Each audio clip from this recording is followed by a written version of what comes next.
오늘도 이곳에 함께 모여 하나님께 예배드리고 계시는 여러분 모두에게 우리 주님의 은혜와 평화가 넘치시기를 바랍니다. 하나님께서는 지난주까지 광야 생활을 하고 있던 이스라엘에게 율법을 주시고 성막을 만들라 하셨습니다. 그것은 이스라엘로 하여금 영원한 안식의 나라로 들어갈 훈련을 시키시는 것이었죠. 하나님께서는 율법과 성막이라는 제도를 통하여 이스라엘에게 순종을 가르치시고 혼돈의 세계에서 건강한 삶을 살 수 있는 방법을 훈련시키셨습니다. 그래서 영원한 나라로 들어갈 준비를 시키셨죠. 그것을 위해 하나님께서는 광야 생활을 하고 있는 이스라엘에게 율법을 주시고 성막을 만들라 하셨습니다. 그것이 지난주까지의 내용이었고, 그리고 오늘부터는 금송아지 사건을 살펴보도록 하겠습니다. 여러분, 지난주까지와는 다르게 이 32장부터는 갑자기 이야기의 분위기가 바뀝니다. 다시 이야기의 분위기가 혼돈의 상태로 회귀하죠. 출애굽 후에 광야에서 여러 훈련을 받으며 질서 있는 모습을 갖추어 가던 이스라엘은 다시 무질서의 상태로 돌아갑니다. 그들은 안식의 세계에서 다시 멀어져서 혼돈의 세계로 또다시 돌아가는 듯 하죠. 그래서 그들의 미래는 하나님께서 함께 하시는 미래에서 다시 불확실한 미래로 바뀌는 것 같습니다. 그처럼 이 32장에서는 다시 이야기의 분위기가 바뀝니다. 그럼 여러분, 그렇게 이야기의 분위기가 바뀐 이유가 무엇입니까? 이스라엘이 우상을 만들어서 하나님을 배신했기 때문입니다. 그들은 자신들의 미래를 하나님께 맡기지 않고 자신들 스스로 만들어가려 하죠. 그래서 하나님과의 관계가 급격히 냉랭해지고 이야기의 분위기가 바뀝니다. 그러나 여러분, 이야기의 분위기가 그렇게 어둡게 바뀌어가도 그 결말은 그렇게 어둡지가 않습니다. 왜냐하면 이 이야기에서는 회복이라는 주제가 또 강조되기 때문입니다. 이 사건에서는 이스라엘의 범죄가 발생하고 그에 대한 심판이 주어지지만 이야기의 흐름은 그렇게 어둠으로 끝나지 않고 그 범죄를 저지른 이스라엘의 회복을 향하여 나아가게 되죠. 그처럼 이 금송아지 사건에서는 죄에서 회복으로 나아가게 되는 주제가 강조되어 있습니다. 그리고 이 사건에서는 또 중재자 모세의 역할이 또 강조되는데요. 모세가 그 범죄한 이스라엘을 파멸로부터 구하는 역할이 강조되죠. 그리고 마지막으로 이 사건에서는 하나님의 주권에 대한 내용도 강조됩니다. 그럼 그러한 주제들, 그리고 그렇게 급변하는 분위기들을 통해서 하나님께서 우리에게 또 어떠한 말씀을 하려 하시는지 이제 그것을 알아보도록 하겠습니다.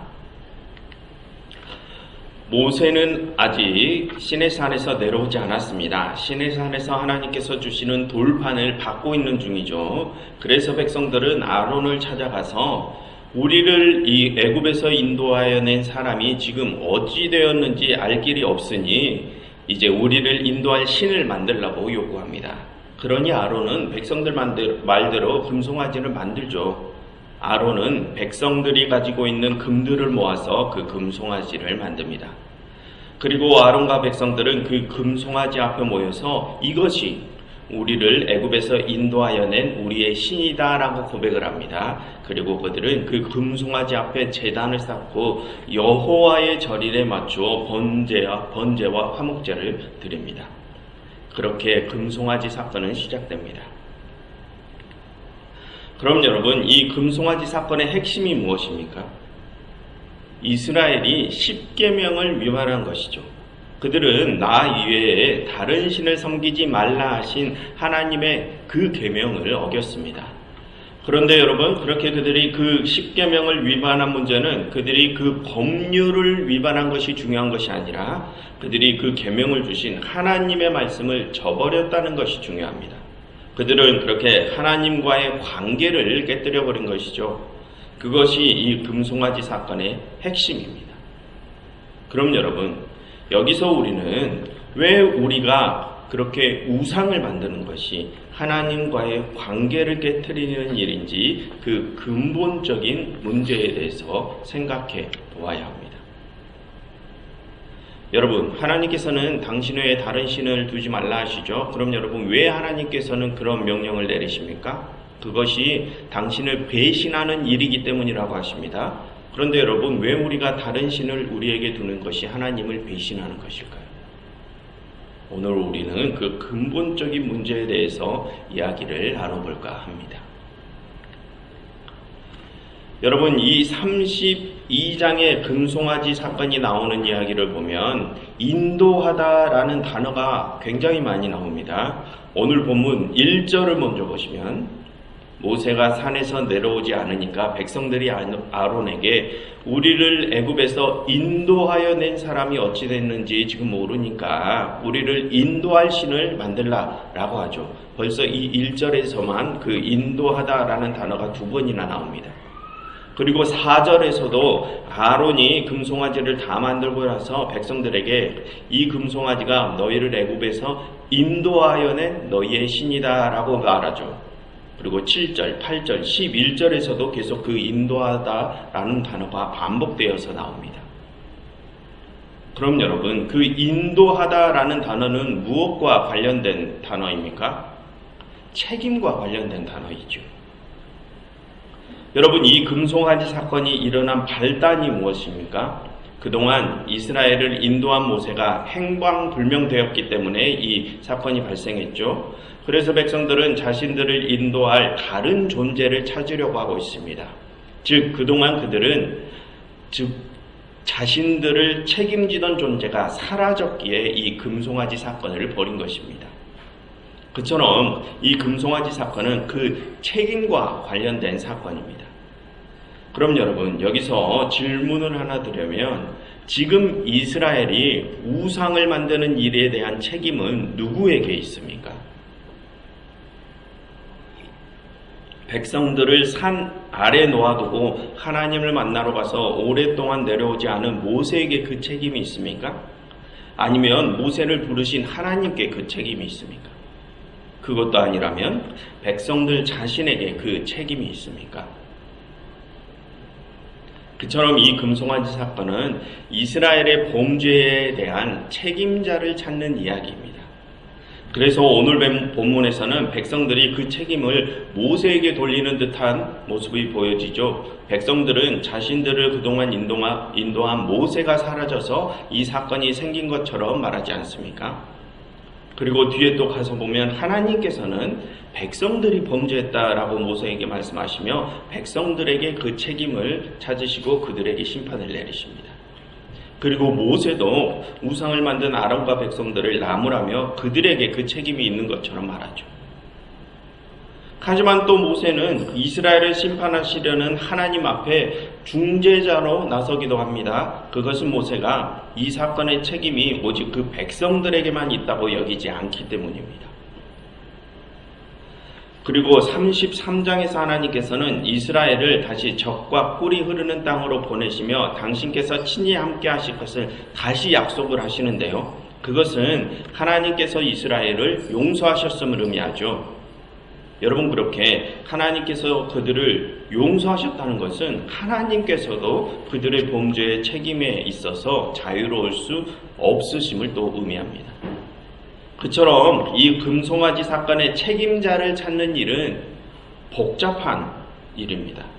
그래서 그 부분에 대해서는 이 금송아지 사건을 다 살펴보고 난 후에 다시 이야기를 나누도록 하겠습니다. 오늘은 그 금송아지 사건의 책임자가 누구인지 그것에 대하여 직접적인 결론을 내리지는 않겠습니다. 다음에 이야기가 더 전개되고 나서 그에 대한 이야기를 할 것이기 때문에 그때까지는 이야기를 읽어가시면서 여러분들께서 그 책임이 누구에게 있는지 한 번씩 생각을 해보시길 바랍니다. 아무튼 그처럼 지금 이스라엘은 그동안 자신들을 책임지던 자가 사라졌기에 앞으로 자신들을 인도할 새로운 책임자를 찾고 있습니다. 그래서 그들은 아론을 찾아가서 자신들을 새롭게 인도할 신을 만들라고 하죠. 그랬더니 아론은 그들의 요구를 주저없이 들어줍니다. 그럼 여러분, 지금 아론은 왜 그들의 요구를 아무런 저항도 없이 그렇게 대번에 들어준 것일까요? 아론도 그들의 요구에 동의하기 때문입니다. 지금 아론도 백성들의 요구에 어떠한 문제점을 발견하지 못했기 때문이죠. 여러분, 그것은 지금 이 아론과 백성들이 자신들이 지금 어떤 문제에 빠져 있는지를 모르고 있음을 의미합니다. 그럼 여러분, 지금 아론과 백성들은 어떤 문제에 빠져 있을까요? 부차적인 문제점이 있지만 우선 그들은 지금 스스로 자신들의 구원의 자유를 포기했다는 문제에 빠져 있습니다. 여러분, 지금 그들은 금송아지를 무엇으로 만듭니까? 금붙이들로 만들죠. 그럼 여러분, 지금 백성들이 가지고 있는 그 금들은 어디서 난 것입니까? 그들이 애굽에서 나올 때 애굽 사람들에게 받은 것들이죠. 출애굽이라는 구원 사건의 상징물이 바로 그 금들입니다. 즉 지금 그들이 금송아지를 만들기 위해 내어놓은 그 금들은 그들의 자유를 상징하는 것들이죠. 그런데 그런 자유의 상징물인 그 금들을 자유롭지 못한, 움직이지도 못하는, 그래서 자유롭지도 못한 금송아지를 만드는데 내어놓습니다. 무슨 뜻입니까? 그들은 지금 스스로 자신들에게 주어진 자유를 포기했다는 뜻입니다. 그것이 지금 자신들이 모르고 있는 그들의 문제점들 중 하나입니다. 그리고 근본적인 문제는 이제부터 나옵니다.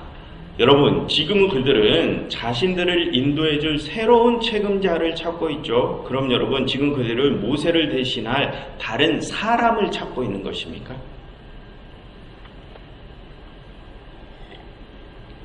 그게 아닙니다. 여러분, 1절을 다시 보시면 백성들은 지금 아론에게 자신들을 인도할 신을 만들라라고 하죠. 지금 그들은 모세를 대신할 다른 사람을 찾고 있는 것이 아니라 다른 신을 찾고 있습니다. 그럼 여러분, 지금 그들은 하나님을 버리고 자신들을 인도할 다른 신을 찾는 것입니까? 그것도 아닙니다. 여러분, 예전에 이스라엘이 홍해를 건널 때의 상황으로 한번 되돌아가 보겠습니다. 그때 하나님께서는 불기둥과 구름기둥을 이스라엘의 진 앞에 두시고 그들을 홍해로 인도하셨죠. 그런데 애국 군대가 뒤쫓아오자 하나님께서는 이스라엘 진 앞에 있던 그 구름기둥을 진 뒤로 옮기셔서 애국 군대가 더 이상 가까이 다가오는 것을 막으셨습니다. 그래서 그때의 그 상황을 이 출애굽기는 이렇게 소개를 합니다. 읽어드리겠습니다. 이스라엘 진 앞에 가던 하나님의 사자가 그들의 뒤로 옮겨가며 구름기둥도 앞에서 그 뒤로 옮겨갔다라고 소개를 합니다. 거기서 그 불기둥과 구름기둥을 하나님의 사자로 소개하죠. 그리고 여러분, 이스라엘이 홍해를 건너고 광야 생활을 할 때 하나님께서는 이스라엘에게 율법을 주시며 또 이렇게 말씀하십니다. 23장 20절의 말씀입니다. 제가 읽어드리겠습니다. 내가 나의 사자를 너의 앞에 보내어 길에서 너를 보호하여 너를 내가 예비한 곳에 이르게 하리라 라고 말씀하셨습니다. 그리고 다른 많은 곳들에서도 하나님께서는 당신의 사자를 보내어 그들을 인도할 것이라고 말씀하십니다. 그처럼 지금까지 하나님께서는 당신의 사자를 통하여 이스라엘을 인도하셨습니다. 지금까지 이스라엘은 그 하나님의 사자의 인도를 따라서 이동해 왔죠.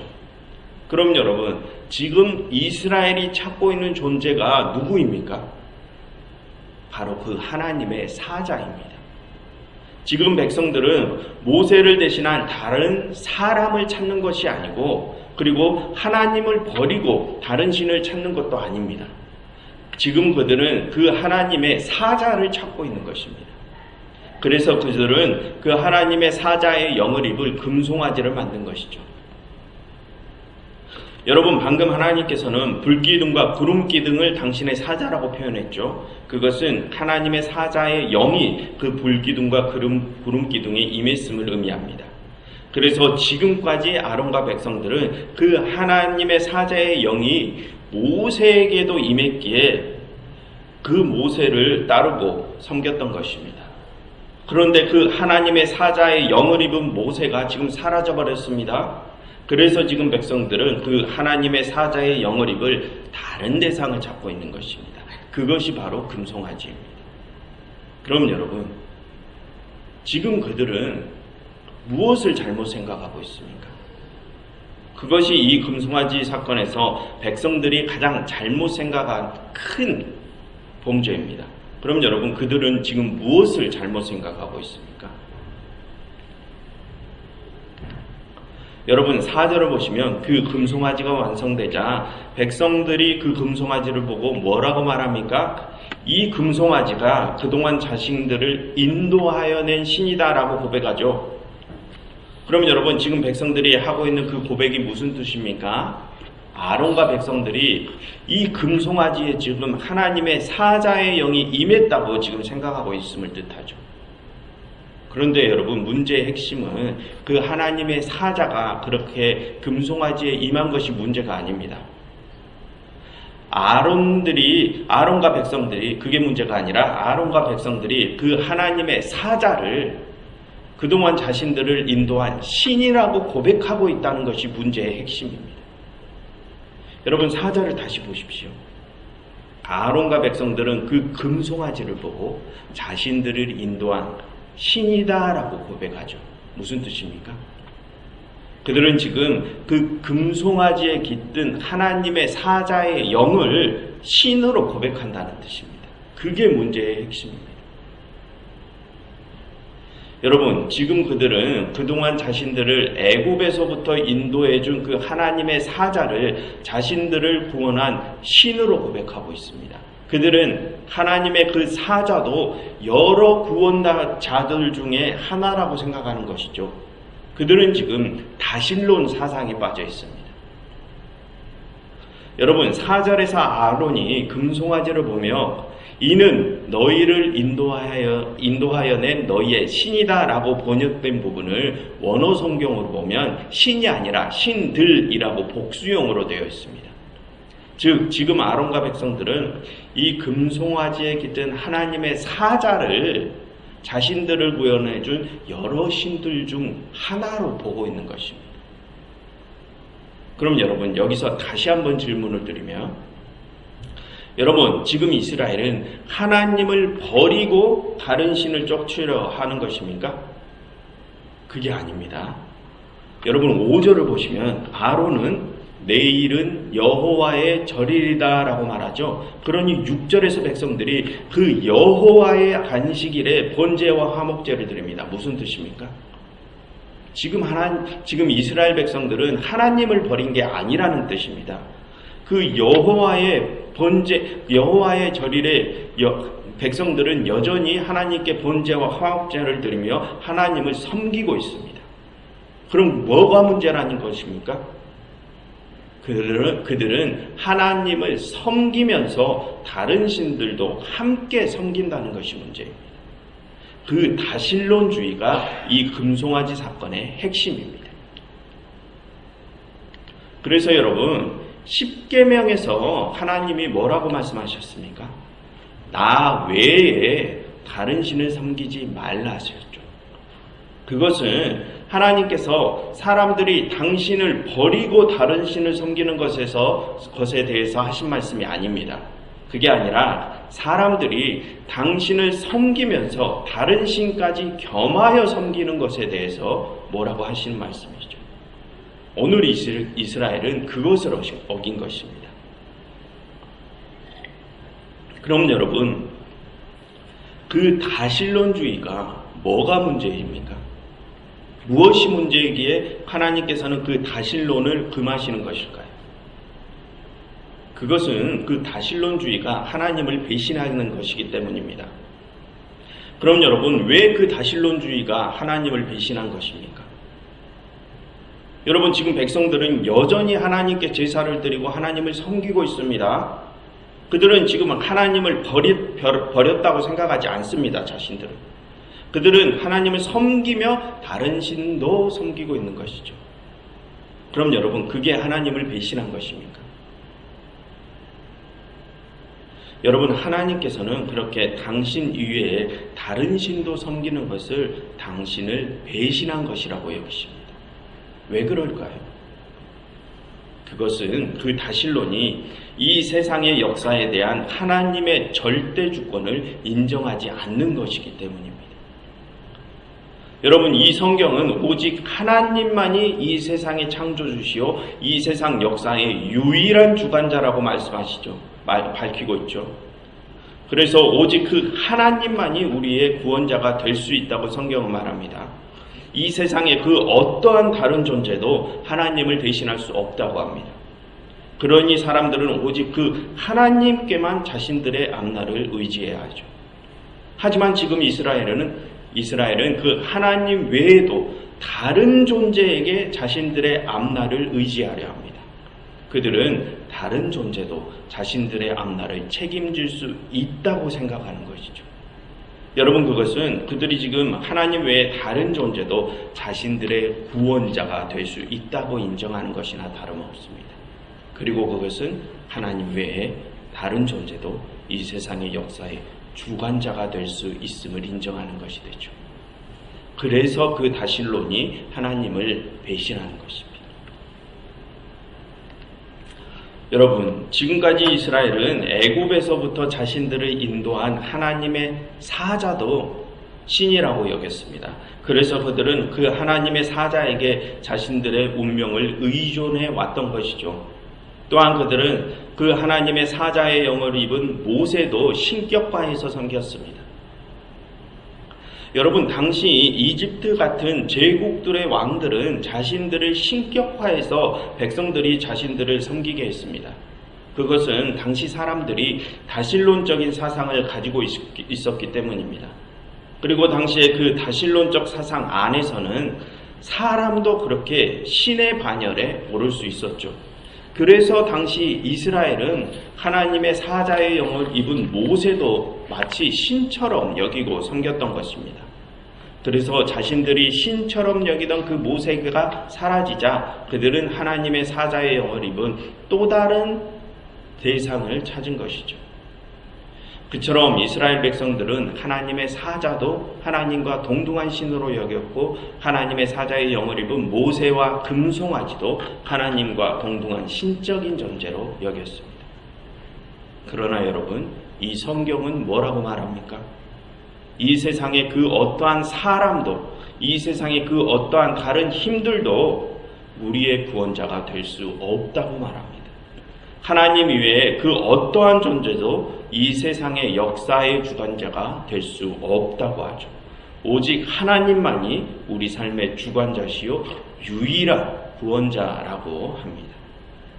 그러니 우리는 오직 그 하나님만을 의지하고 의존해야 합니다. 그런데 여러분, 지금까지 우리의 모습을 돌아보면 우리는 지금까지 정말로 그 하나님만을 의지하면서 살아왔습니까? 우리는 지금까지 이 세상의 다른 힘들에 우리의 삶을 의지하려 한 적은 없었습니까? 여러분, 우리가 돈이나 좋은 직장이나 좋은 학벌이나 잘 나가는 권력자들이나 힘들에 나의 삶을 의지하려는 것도 다실론주의입니다. 그러한 행위도 우리가 하나님을 배신하는 행위죠. 여러분, 그것은 우리의 삶의 주관자이신 하나님을 부인하는 행위요, 하나님이 이 세상의 창조주이심을 부인하는 행위입니다. 여러분, 오늘 본문은 말합니다. 우리가 하나님 이외에 이 세상의 그 어떠한 다른 존재와 다른 힘들에 의지하려 하는 것은 하나님을 배신하는 행위라고 합니다. 그러니 여러분, 이 세상의 그 어떠한 사람도, 이 세상의 그 어떠한 힘들도 의지하지 마십시오. 오직 하나님만을 의지하십시오. 그래서 이 세상의 창조주이시자, 역사의 참 주관자이시자, 유일한 구원자이신 그 하나님의 인도하심을 따라 여러분 모두가 온전한 안식의 나라로 들어가시기를 간절히 바랍니다. 기도하겠습니다. 하나님, 저희가 오직 당신만을 저희의 삶의 주관자로 삼게 하시사 당신을 따라서 저희가 온전한 나라로 들어가게 하시옵소서. 예수 그리스도 이름으로 기도드렸습니다.